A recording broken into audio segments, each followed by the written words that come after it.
Hello guys, स्वागत है आपका अपने यूट्यूब चैनल स्टडी विद अमन कुल में। आज हम लाए हैं क्लास 9 के बच्चों के लिए आपका कॉमन एनुअल एग्ज़ाम टर्म 2 का सब्जेक्ट हिंदी का एग्ज़ाम है आपका, जो मॉर्निंग शिफ्ट के एग्ज़ाम का पेपर है। 2 घंटे का पेपर था, 40 मार्क्स का, 2021-22 सेशन के बच्चों के लिए। अब इस प्रश्न पत्र में मैंने जैसे बताया था 2 खंड हैं और सभी क्वेश्चन आपको सही से करने थे। पहले खंड में 3 प्रश्न हैं और दूसरे खंड में 4 प्रश्न हैं।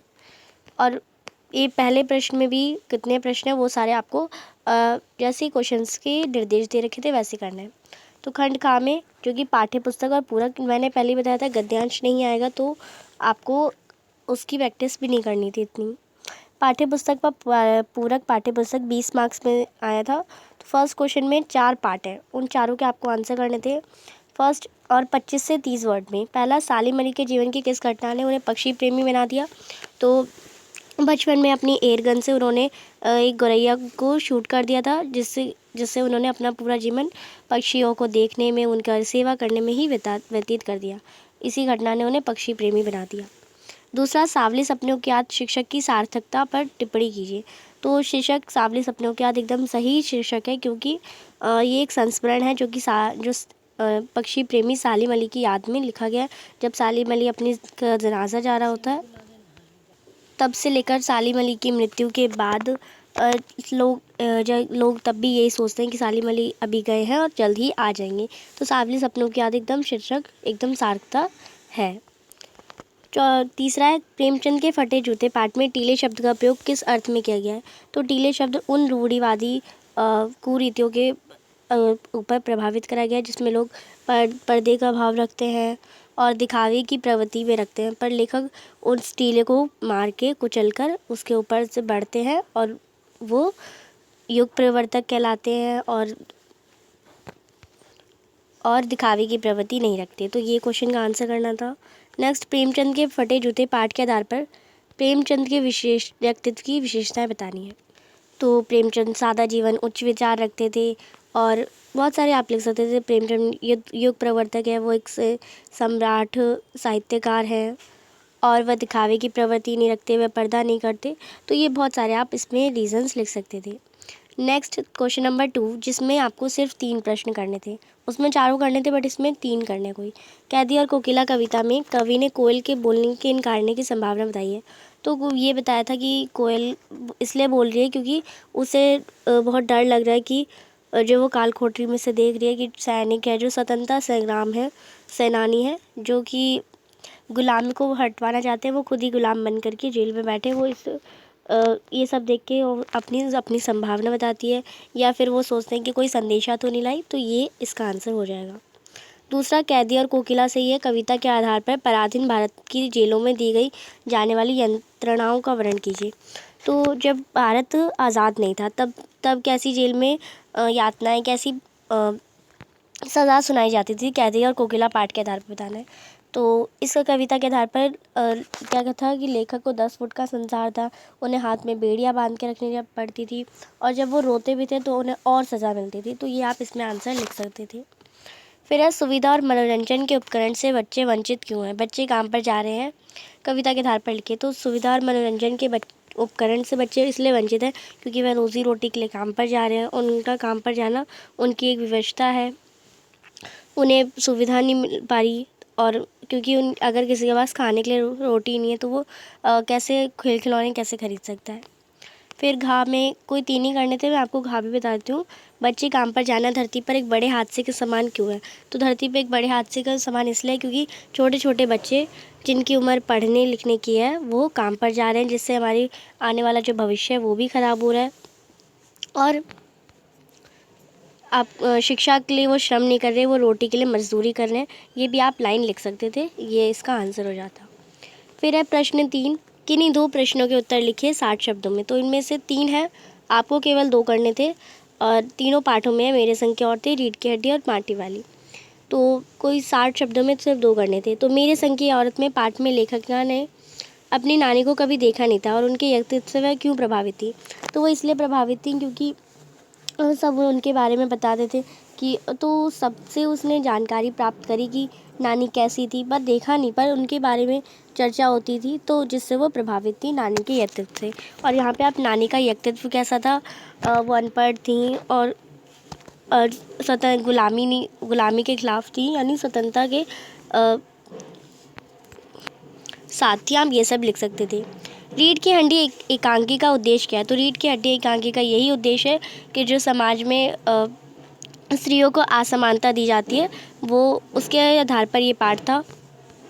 वह स्त्री की शिक्षा के खिलाफ थे, शादी को एक बिजनेस मानते थे, तो ये सब आप लिख सकते थे। गाय माटी वाले के पास अपने अच्छे या बुरे भाग्य के बारे में ज़्यादा सोचने का समय क्यों नहीं था? तो ज़्यादा सोचने का समय इसलिए नहीं था क्योंकि वह सुबह से लेकर शाम तक माटी बांटती रहती थी। वो सुबह जाती थी, फिर सबसे पहले माठा खाना जाती थी और माठा खान से वो सारी मिट्टी इकट्ठा करती थी, फिर पूरे टिहरी शहर में माटी वह बांटती थी, क्योंकि वो इकलौती थी तो पूरे शहर में उसे ही बांटनी होती थी।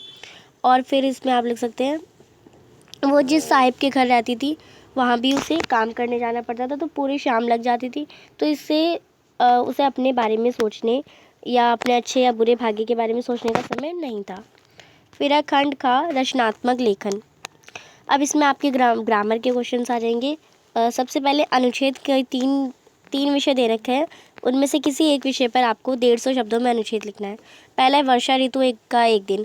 तो वर्षा ऋतु का जो पहला दिन होता है, ये एक दिन होता है, आपको उसमें कैसा एक्सपीरियंस है, वर्षा ऋतु की विशेषता है कि इससे खेत के लिए जो किसान है वो बहुत ज़्यादा वेट कर रखे होते हैं।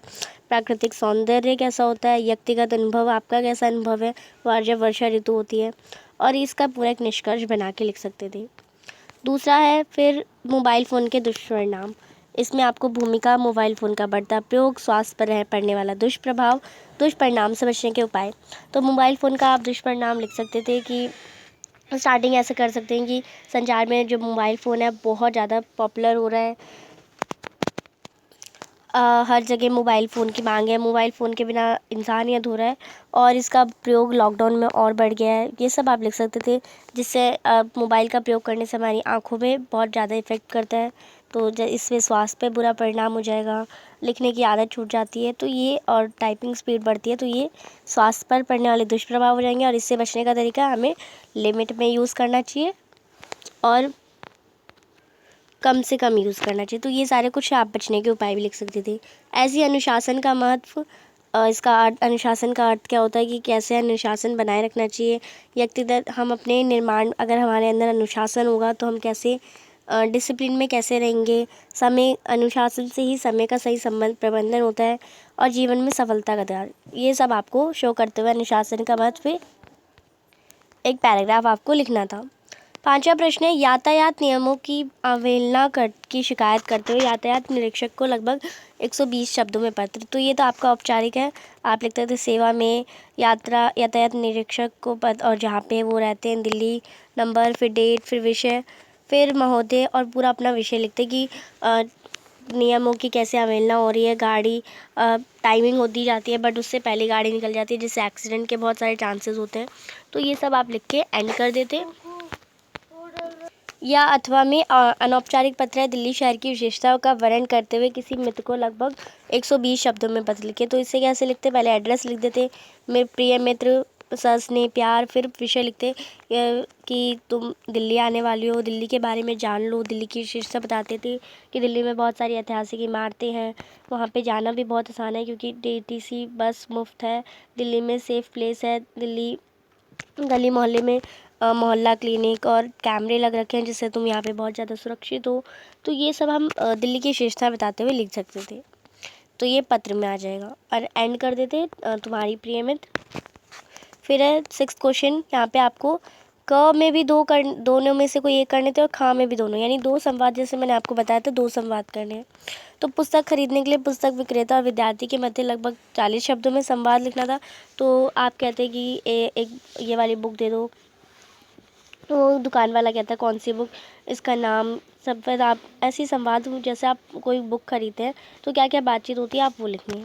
फिर मोहल्ले में पानी की समस्या को लेकर 2 महिलाओं के मध्य लगभग 40 शब्दों में संवाद लिखे। तो 40 शब्दों में आपको संवाद लिखना था मोहल्ले में। अगर आप तो हम लिख सकते थे, पहले महिलाओं के नाम भी बता सकते थे या महिला एक महिला दो डाल के भी लिख सकते थे। तो पहली महिला दूसरी महिला से कहती है कि पानी की बहुत ज़्यादा समस्या हो रही है, तो मेरे घर में पानी की एक बूंद नहीं है सुबह से और मुझे बहुत ज़्यादा ज़रूरत है। तो दूसरी महिला कहती है मेरे से ले लो, पर मैंने बचा के रखा है, पर तुम आधा बाल्टी ही लेना। तो ऐसे हम समस्या को दिखा सकते थे अपने क्वेश्चंस के आंसर में। इसका खा पार्ट है विद्यालय की क्रिकेट टीम बनाने की चर्चा को लेकर 2 विद्यार्थियों के मध्य लगभग 40 शब्दों में संवाद लिखिए। तो आप जैसे आप क्रिकेट टीम बना रहे हैं अपने दोस्त के साथ, तो आपसे जैसे कि बोलता है कि मैं तो सारे ताकतवर और जो लंबे लंबे बच्चे हैं वो लूँगा। दूसरा वाला कहता है नहीं, जो इनकी बैटिंग स्किल्स अच्छी होगी वो लूँगा। तो फिर वही दोस्त कहता कि हाँ, जो बॉलिंग ये करेगा, 6 इतने मेंबर होंगे। तो ये सब हम संवाद के रूप में लिख सकते थे। फिर अगर ये नहीं लिखना आपको तो ये वाला लिख सकते थे, परीक्षा की तैयारी के संदर्भ में बातचीत करते हुए 2 बहनों के मध्य लगभग 40 शब्दों में संवाद लिखें। तो आप लिख सकते थे, पहले बहन पूछे कैसी पढ़ाई चल रही है, कैसी तैयारी चल रही है।